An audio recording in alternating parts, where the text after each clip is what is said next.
What is up, everyone? Welcome to the Optimus Fantasy Football channel. I am Nate Polvogt, joined by my co-host, the one and only Kacey Kasem. Howdy. Kacey, Yo. week 12 is upon us. Like, it happened so fast. 3 months into the It's season hard now. to even imagine that we're on. I know. It's pretty wild. But here we are, getting ready for the fantasy playoffs to start in 3 weeks. A lot of decisions to make on those rosters. We've got a lot of news. We've been dealing with a ton of injuries league-wide at pretty much every position. Not fun, not pretty, but that's why we're here, to help you guys get your lineup set as we head in to week 12. So we're going to just discuss some things going on around the league today, Kacey. But before we get to that here, we've got Galaxy Pickers already hopping in the chat here. This question came in before we were live, so I want to get to it here. He wants to know, should he start Woody Marks or Quinshawn Judkins this week? If it's Marks, does he start Judkins over Odunze in his flex? Gotta think about this one. Because it's really close for me on Marks or Judkins. Yeah, I think I'm going to lean Judkins because it's Las Vegas and because it's Shooter Sanders starting this week. Yeah. Really, I mean, after what he did last week, 4 for 14 to 70-something yards, it was bad. I can't imagine they're going to let him throw a ton. And, of course, he's worked in practice this week and probably gotten a little bit more of a rapport with some of the team. But I would start Marks. I'd actually start Marks over Rome Odunze, honestly. Yeah. Flex. I think I might start both of them over Rome Odunze, honestly. Yeah, I would. So really just bench Odunze. Galaxy Pickers is what we're saying here. We got Joe Hammy saying, got to hit that like button first. Yes, guys, please make sure you like this video if you were watching, whether it's live or you're watching the replay, and subscribe to the channels. We're live all week helping you shape those fantasy football dreams. That was so cheesy, but I'm going to stick with it. All right, Kacey, let's move on here to the first segment here. What about Kyler Murray? As we know, he has been benched. He's on IR right now. But Jacoby Brissett has been playing unfreaking believably well since he took over in week 6. Kacey, he's QB4 in points per game. He's had exactly 2 touchdowns per game, totaling 10, 3 interceptions overall in those games. And then last weekend, 47 of 57 for nearly 500 yards passing. 2 of his 3 interceptions were last week. I know. And he unlocked Michael Wilson a little bit. Who knew that guy existed? Some of us bigger nerds did. No, we did. We knew he existed. I was just waiting for him to do what, I don't know, do what we thought maybe he could do once in a while. Yeah, I mean, we're not going to see 18 targets out of Wilson often. No. Right? That's just not going to happen. We're not going to see these 57 pass attempt games out of this Cardinals offense that often.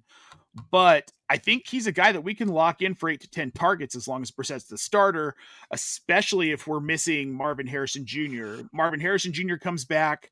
I don't know how much that changes. We saw Brissett hyper-targeting Zay Jones over Marvin Harrison earlier in the season. So I don't know. When you look at this offense right now, Kacey, what do you see? Like, obviously, Brissett's very startable in one quarterback leagues at this point.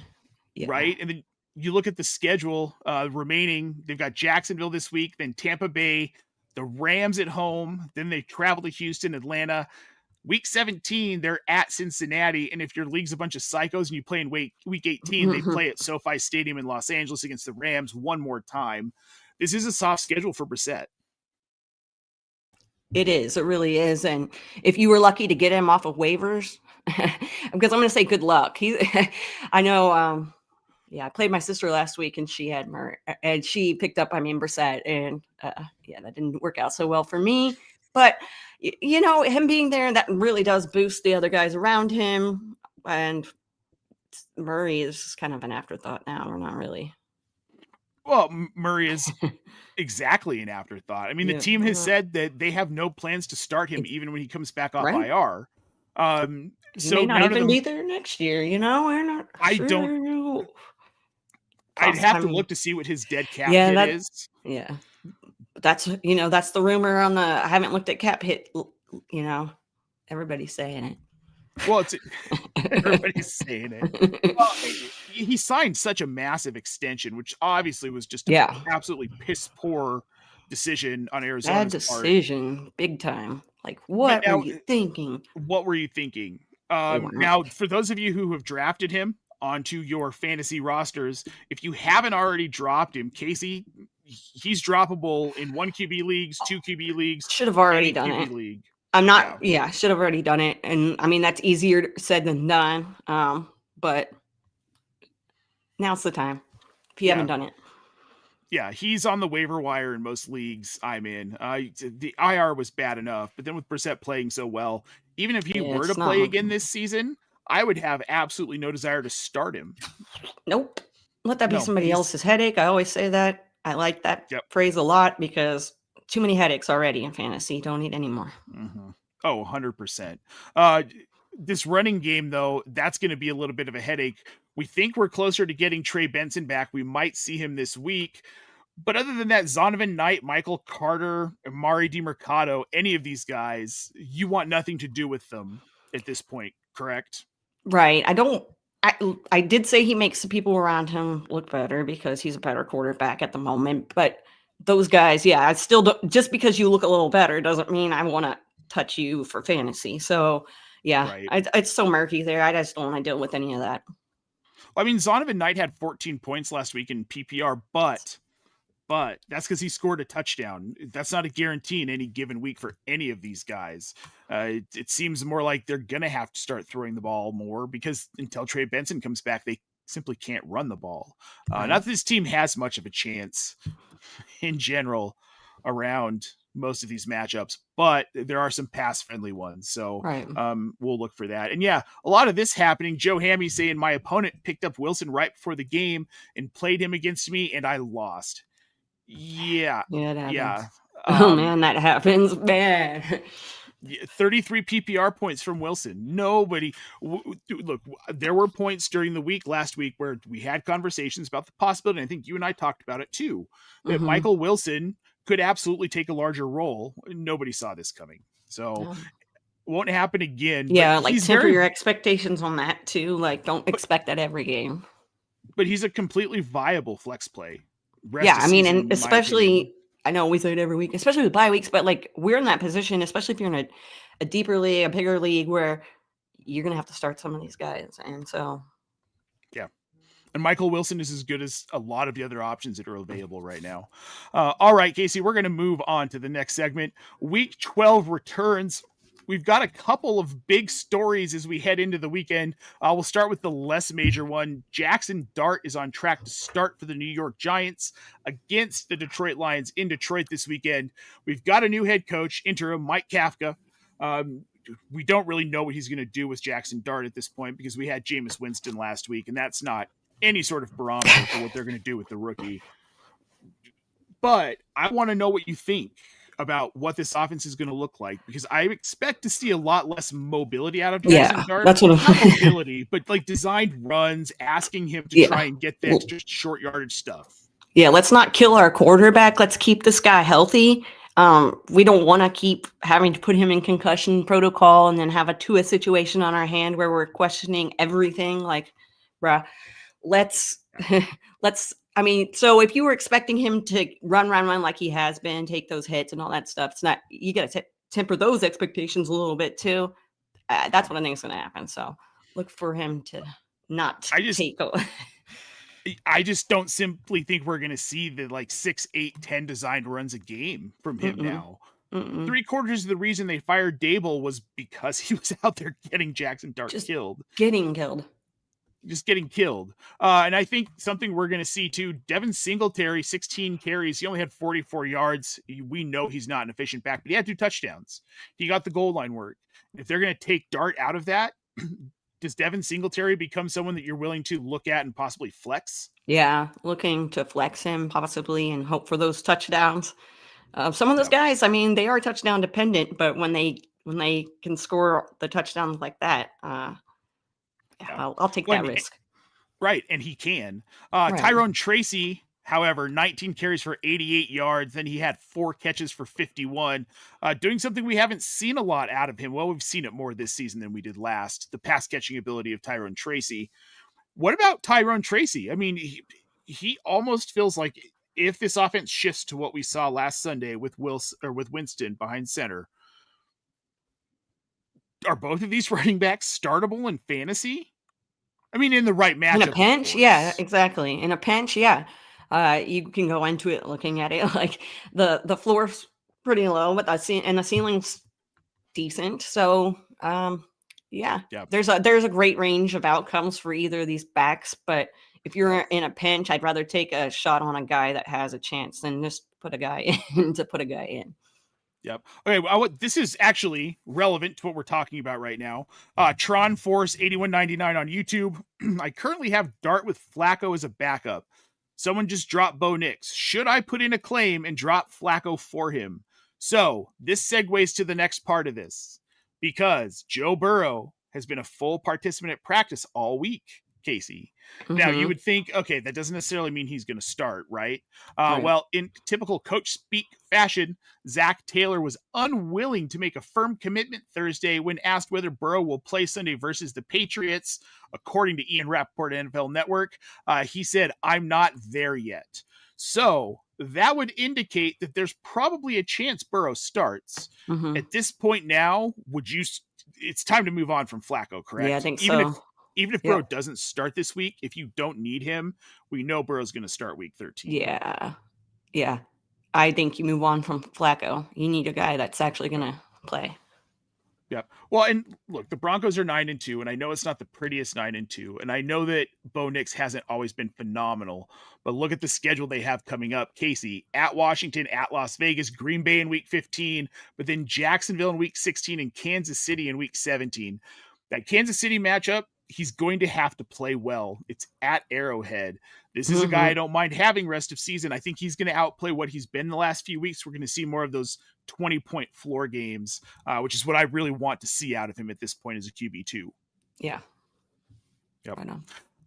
All right, well, let's talk more about Joe Burrow. Again, we don't know if he's going to play or not. Zach Taylor really just being very cagey about the whole thing, which I get. Part of its gameplay. You know, you don't want to completely give up to the other team who you're going to have at quarterback, especially Vrabel's New England, because you have to scheme these two guys completely differently, right? So I understand it, but if he does start this weekend, are you starting Joe Burrow, or are you going to be cautious about it because no Jamar Chase? This offensive line's still bad, and it's first week after an injury, and they're playing New England, which their defense has been very good. New England and Denver are tied for the AFC lead at 9-2. I need to see who have I been starting in place of Joe Burrow. Now, what are my other options, right? I'm in a league where it's a 1 quarterback league. I got Joe Burrow, I got Jackson Dart, and I've got Caleb Williams. And I'm like, this is the question that's just for me right now. Like, what are we doing here? And it's a so am I starting him? That league, maybe not. But like if it's a 2 quarterback league, then I am for sure. It all depends on who you've been playing in his place. And if you've been doing okay, I would probably not start him this week against New England.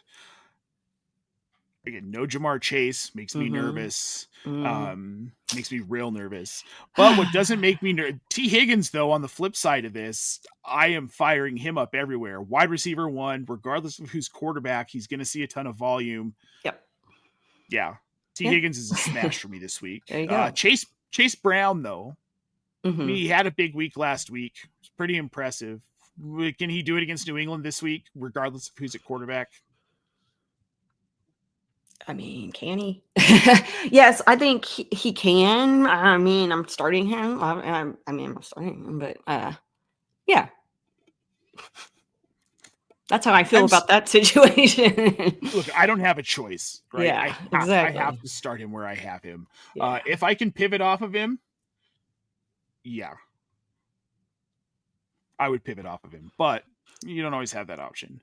And especially, great segue to the next one too. Bucky Irving confirmed out this weekend in Tampa Bay. So we're going to see more Sean Tucker Probably a lot more Sean Tucker. Sean Tucker, the team said that they like what he's doing and his workload will continue to increase as he is successful with said workload. Okay. So Sean Tucker's a guy I'm starting this weekend. Now, Chris Godwin, still limited in practice. There's really been no word on whether or not he's going to play. I've read a couple of things here and there that indicate that he might play. Maybe. So here's my same question as with Burrow. If Chris Godwin starts this weekend, this is a two-parter here. Do you start Chris Godwin and do you bench Tez Johnson? Can I just not play either of those guys? Can I bench them both? Yeah, you can. You absolutely can. Look, I've already dropped Chris Godwin in a bunch of my leagues. I'm that person.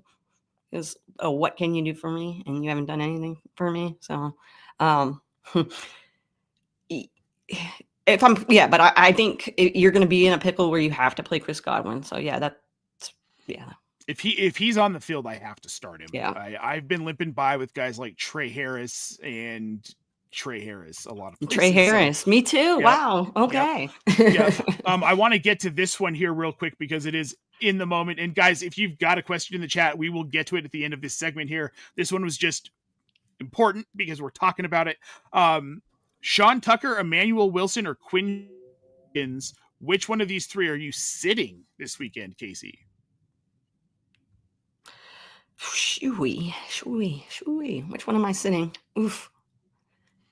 Wilson. No. Yeah. Yes, Wilson. Yeah, I'm sitting Wilson as well. I like him. It's just I think the other two have higher ceilings this week. That's what I'm going after. Yeah, and Green Bay's up against Minnesota. I know. That's why I had to. That makes it pause hard for a second. But I just don't. I don't know what it is with me and Packers wide receiver or Packers in general. Excuse me. Yeah. I'm going to stick with Sean Tucker and Quinshon Judkins. Yeah, they do make us think. So or drink or whatever. Yeah. All of it. Yeah. Hammy, thanks for the brain twister. We needed that little. I needed to wake up, so that totally did it. Yeah. All right. I don't know. Tampa Bay's confusing me right now. I know. But I'm just keep on. If Chris Godwin doesn't play this weekend, though, I will say I think I'm going to start Tez Johnson. They're playing Los Angeles. These are two teams that can put up a lot of points when they need to. Right. So I think Tez Johnson's a guy who could snag a couple touchdowns in this matchup. Yeah. If Chris Godwin doesn't play. That's a good flex consideration kind of thing right there.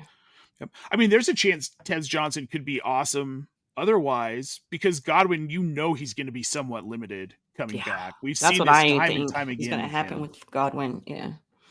No, I think he's going to be, and you pray for 10 points out of him, right? And that's all you need. Yep. All right, before we move on to Panic Meter, Kacey, I've got a couple of questions I want to drop here. We got Funky Town 12 over on Twitch. Start two of these three: DK Metcalf, Alec Pierce, Michael Wilson. I'm going to say for sure Michael Wilson. I'm torn on the other two. Yeah. Start two. Let's see. I think, man, I really like Pierce right now. I don't know. I'm probably going to lean that direction. I'm going to lean Pierce as well because of the matchup. They're up against Kansas City. This is kind of a big deal for an Indianapolis team. Maybe we have a little bit of questions about. Is Daniel Jones starting to turn into a pumpkin again? Like, what's happening? So they've got to answer those questions. This is a great week to answer those questions. Yeah, they can't beat Kansas City and Denver just beat them. I think we know who's supreme in the AFC. So, which I would personally love. We've got Abraham Pena, 1546. Hey, should I trade Omari and Hampton for George Kittle? I'm 9-2. My running backs are James Cook, Ashton Jeanty, Aaron Jones, and Zach Charbonnet. His tight end is Dallas Goedert. This is interesting because we are going to talk about Goedert in the Panic Meter segment. I think you're okay. When are we realistically going? Are we going to see Omari and Hampton next week? I haven't heard anything. Nah, I do the trade. Yeah, I'd do it. I definitely do it. You need to upgrade from Goddard, and we're about to tell you why in our next segment, Panic Meter, which is always fun. And as we're getting farther into the season, we're changing up a little bit how we do this. Of course, the ranks are all in half PPR that we're going to quote here, but these are all since week 8 and in points per game rather than total points. So that way we can kind of eliminate the bye week bias here. The first one we're going to start off with is Jordan Love over in Green Bay. QB 22 since week 8, Kacey, and he has looked much worse than that in a lot of stretches. What are you doing about Jordan Love? He was kind of a later round pick. I mean, you weren't taking him likely as your QB1 in most leagues. Would you pivot to someone like Jacoby Brissett, Jackson Dart coming back? Yeah, I think I would. I feel more comfortable doing that now. You might not be able to do that. You're still going to have to start him in some cases. But if I can pivot to one of those guys, my trust level with him is just not there. It's not it right now. No, I never thought he was that good. And that's why he continued to sit behind Aaron Rodgers for so long. Even as we started to see the cracks in Aaron Rodgers' game, they just didn't go to Jordan Love until they moved him. Next one up is Baker Mayfield, and this one pains me. Hurts my heart, Kacey. I know. QB 24 since week 8. He's had look at what he's done with what he has had this season. No Mike Evans, no Chris Godwin for the majority of it. He was down to Mika Egbuka for a couple of weeks. He's had to work with a rookie wide receiver who, I will give you, has proven to be, he's going to be an elite wide receiver asset in this league. Pretty good. He's pretty good. But then you've got another rookie, a later round guy, Tez Johnson, who you all of a sudden you've had to rely on. And then Cade Otton, who he's a good tight end. I love Cade Otton, but he's Cade Otton. He's not Travis Kelce, Dallas Goedert. Are you worried about him rest of season? Or do you think they're going to pick it back up? I think they're going to pick it back up. I think Baker's shown in the past that he's been able to do that. Yeah, I think he's going to pick it back up. And the health of the people around him has really been a part of a factor, at least. Oh, it definitely has been. And to be fair, too, against New Orleans before their bye week, he had 3 fantasy points. He was 15 of 24. Yeah. They didn't need him to do much. And then last week against Buffalo, 18 fantasy points. Yeah. Just tough matchup. Matchups, yeah. But the rest of the way, they've got the Rams, Arizona, New Orleans, Atlanta, Carolina, Miami. And again, if you're a psycho and you play in week 18, they play Carolina to round out the season. So good. I think he'll pick it up. I'm not panicked at all about Baker. But Bijan Robinson, I am a little bit worried about this. And the situation in Atlanta is just getting worse. Kirk Cousins will now be the starter. Of course, Michael Penix had season-ending knee surgery. Prepare that torn ACL.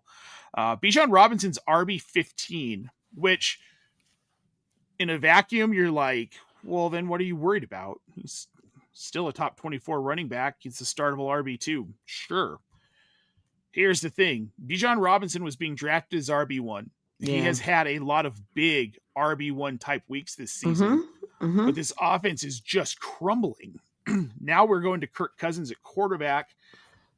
Dude, it wasn't good for Bijan last week. It wasn't good for Bijan the week that Kirk Cousins started. He had 12 carries for 46 yards. He had a total of 17 fantasy points. Week 10 fantasy points against Indianapolis. This is bad. This is bad for all of these guys. Drake London's maybe going to be sort of okay, kind of. But also, Ray McLeod and Darnell Mooney exist in this offense, and we know that Cousins likes these guys. Where's your panic level on Bijan Robinson? Obviously, he's startable. Yeah, he's startable. Because his floor has that's lowered the thing. Significantly. It's such a range of outcomes, too, because, he scored 2 touchdowns. So, Tyler Allgeier's there. That's another thing. I know we always talk about him, but he's a sneaky guy, too, So there's a lot of factors against him. I'm not super panicked yet, but we are in week 12, so maybe I should be a little more panicked. The rest of the way, they've got New Orleans this weekend, then the Jets, Seattle, Tampa Bay, Arizona, and the Rams in week 17, and then New Orleans again in week 18. I'm going to say this. If I'm a Bijan, Bijan manager. At this point, I am looking for. I'm chasing points at other slots. I'm starting Bijan, but I'm chasing that ceiling. Some players like a Tez Johnson, I may be more likely to start him in flex because if he pops for 2 touchdowns, that's his ceiling, is a 2-touchdown, 100-yard game. Mm-hmm. So, real quick, I want to get to this one in the chat. Cap for life. Do we trust Bucky this week? No Bucky this week. He has been ruled out officially in week 12, so he won't be starting. It's another Sean Tucker week. And we trust him. Yeah. In relation to Bijan, Algier snakes TDs. He really does. That's why I always draft him. I always draft him just to have and plug him in on bye weeks just for that purpose. Yeah, exactly. Javonte Williams, running back 21. Kacey, you're pretty familiar with this over in Dallas. This offense was real high powered at the beginning of the season. Yeah. Things seem to have slowed down a little bit. How worried are you about Javonte Williams' rest of season? I mean, I am worried as in like he has been seeing less receiving work. So that's one of the things that worries me. I'm not too concerned with it. I think there's going to be games where they're going to have to rely on him. We drafted him we weren't even thinking like he was going to be a guy we were starting like in a lot of cases. So the fact that we've gotten it, we should just be like, thank you so much to him so far. But I don't see it. I think it's going to be pretty solid. I'm not super concerned. I mean, like you said, this is still higher than we were drafting him. I was so down on Javonte Williams. Yeah. I wasn't drafting him to be one of my starting running backs. I was so down on him. I was like a big part of the Jaden Blue hype train. Javonte Williams is so bad. It's all my fault. And that's what everybody says. Yeah. All right. We're going to move on to a wide receiver that I'm really, really seriously worried about. Rome Odunze. Yeah. Kacey. Wide receiver 24 since week 8. This Bears offense, like they're getting it done, but they're getting it done in other ways now. DJ Moore's seen a little bit more volume.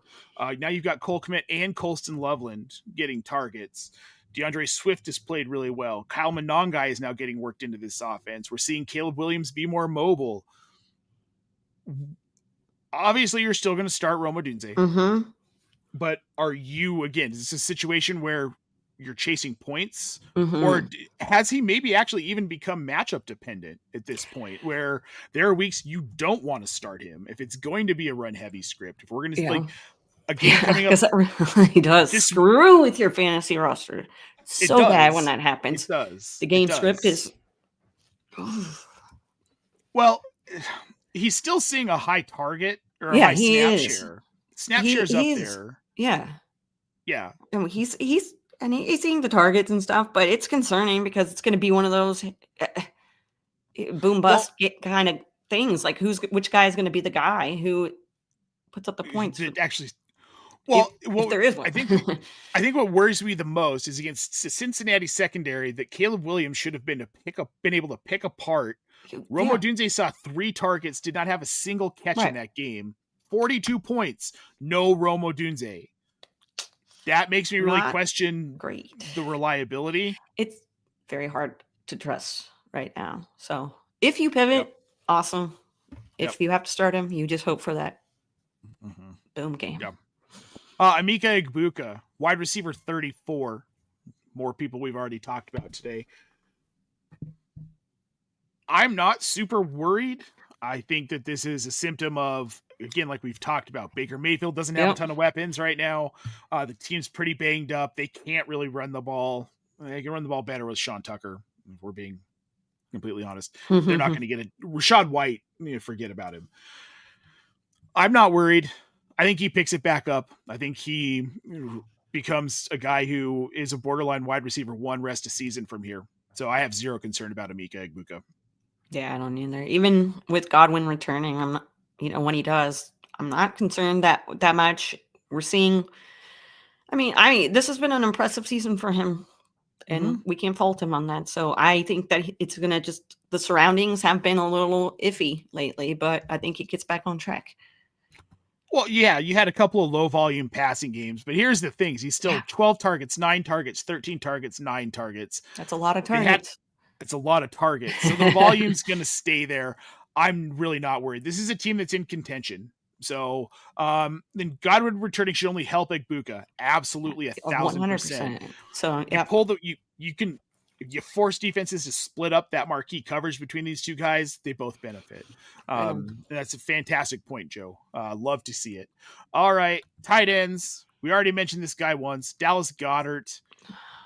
I just have, in general, I have questions about this Philly offense. Yeah, it's Philly offense. I don't really understand what they are, what they're doing, and they're not using Dallas Goedert. They're not throwing the ball a ton. Yeah. He's had 17 targets over the last 4 games total. Yeah, it's so it is so up and down. Oh, hey, you thought you could depend on him because at the beginning of the season he had those big games. I feel bad telling my wife to start him every week when it looks like it's going to be good for him and it's not. Yeah, if you can trust a different tight end, I'm hesitant to start him. So yes, he's tight end 15 since week 8, and he's a spot start for me. Yeah, like I look at this week against Dallas, probably going to start him. I think it's a good matchup. I like it.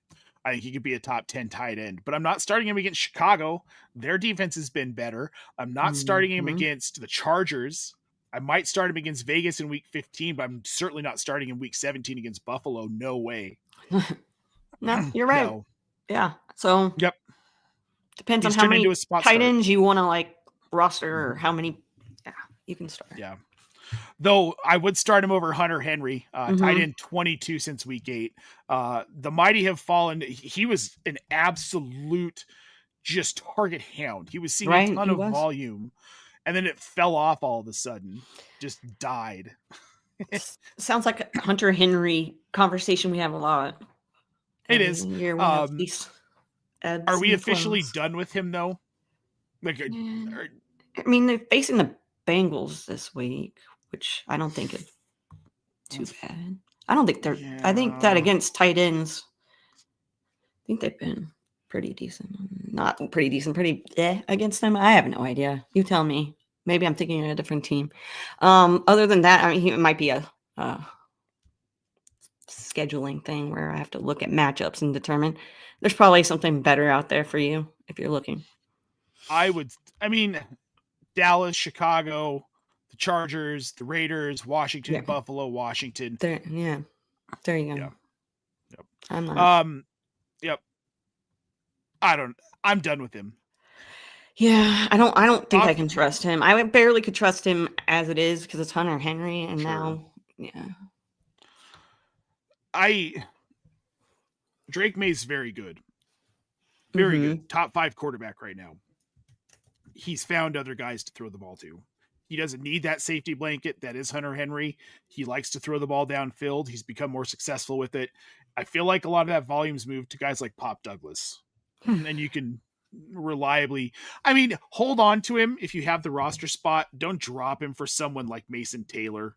All right, because that's just crazy talk. That situation in New York is an absolute disaster. And part of this too has been Kayshon Boutte playing so well.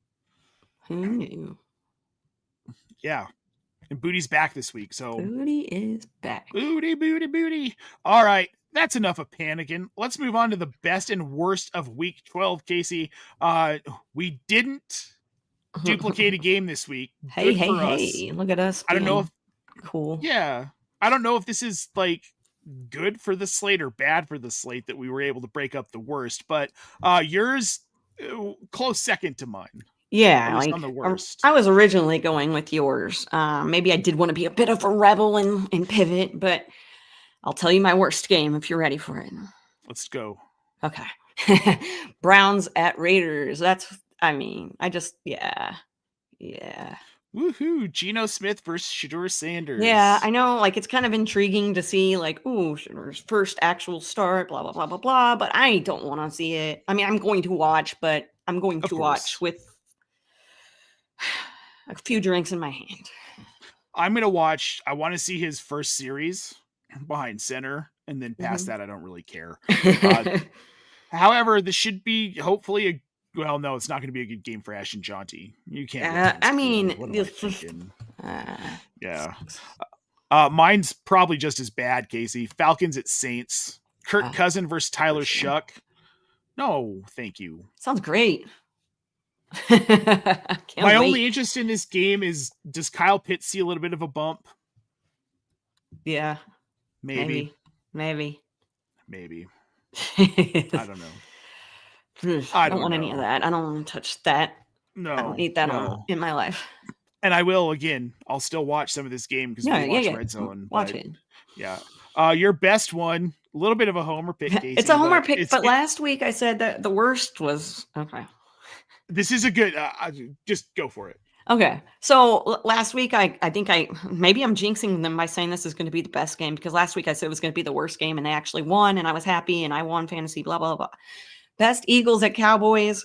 Both teams, I think, we don't really know what they are. Like, we kind of know what they are, but also, like you were saying earlier with Goddard, for instance, like, what's going on? So I feel like that's going on. I think that this is going to have some big implications for fantasy, getting you into the playoffs moving forward. Like, there's a bunch of fantasy football points to be had here.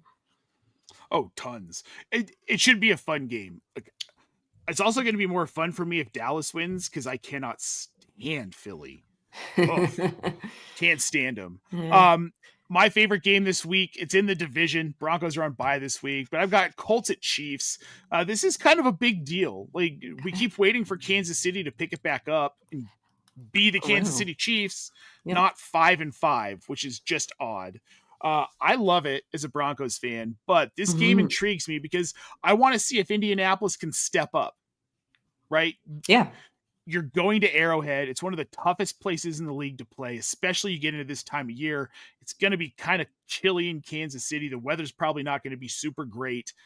Can Daniel Jones get it done? I don't think he can, but we'll see. Right? Yeah. Yeah. I mean, I feel like if Bo Nix can beat this defense, Daniel Jones should be able to beat this defense. Here we go. Yeah. We'll find out. Yep. I'm excited to watch that one. Yeah, see, that's the thing. As a Broncos fan, I need the Colts to win this regardless. I don't care. I can't root for Kansas City. It's never going to happen.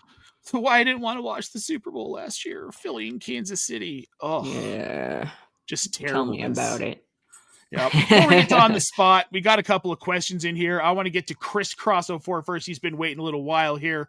Good morning. Who do you like rest of season? Lamar Jackson or Matthew Stafford? Trying to trade one of them. Current quarterback is Justin Herbert, and I don't trust him with the schedule, which is fair. I don't particularly trust Justin Herbert either. I would probably try to move Stafford. Who do you like rest of the season, Lamar or Stafford? Trying to trade for one of them. I would keep Lamar rest of season. So he's trying to trade for one of them. So he wants either Lamar or Stafford, and you're asking which one you would rather have? Yeah, I'd rather have Lamar. I would rather have Lamar too. Thank you. Yep. Yes, and I did. I misread the question. But yes, I'd try and get Lamar. Much better asset. I'd much rather have him. Joe Hammy, is the Las Vegas DST a viable start this week?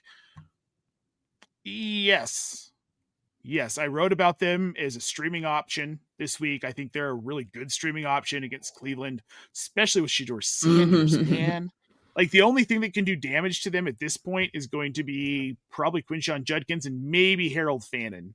Maybe. Yeah. What about that Dallas defense? Were they a fluke last week? Product of their surroundings. Yeah, they played they're Las matchup Vegas. based. And plus, also, like, they Neil, that whole thing, like, they played very well because, you know, all that situation that they've been dealing with. So, yep. Yeah, I would not fire them up this week. Would not do it.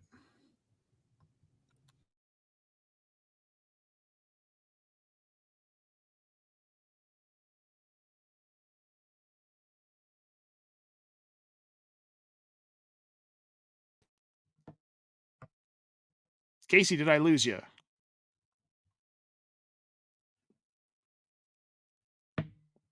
So we lost Kacey, folks. All right, well, we're going to get onto the here we are. Hey. Oh, she's back. Yeah, so I've been having issues with my internet all morning, so hello. Fun. All right, the joys of live streaming, right? You know how it goes. Well, oh God. We're gonna get to our last segment here, and then we're gonna get on out of here. On the spot, week 12. Kacey, I want to know if Joe Burrow plays this weekend, where does he finish in fantasy? Quarterback 10, 11. Quarterback 11. Quarterback 10.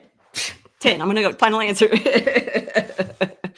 So I'm a little less hyped on him because of the matchup. I'm gonna say quarterback 15. Okay. I want to get a little hype on him. Let's go. Yep. All right, one more on the spot. This is a question from a viewer here. Abraham Pena, 1546. My team currently is Justin Herbert, James Cook, Ashton Jeanty, Jackson Smith and Jigba, Nico Collins, George Kittle, Jalen Waddle. On his bench, he has got Aaron Jones, Zach Charbonnet, Zay Flowers, Josh Downs, Dallas Goddard, and Dalton Schultz. I'm not sure what to do with Goddard or Schultz right now. I mean, honestly, I know. Yeah, I'd probably roll out Schultz. At the moment, I think between the two of them, you can piece together a starting tight end every week. That's what I'm saying. I kind of have to look at like the schedule and see exactly, because my brain can't handle holding schedules in my head for that long. So I would be playing it based on matchup, but I'd probably go Schultz this week because better matchup, a little bit more trust in him too this week. So yeah. Well, and I like Schultz with Davis Mills, and I like Schultz with CJ Stroud. Both of them plays well with both of them. So word.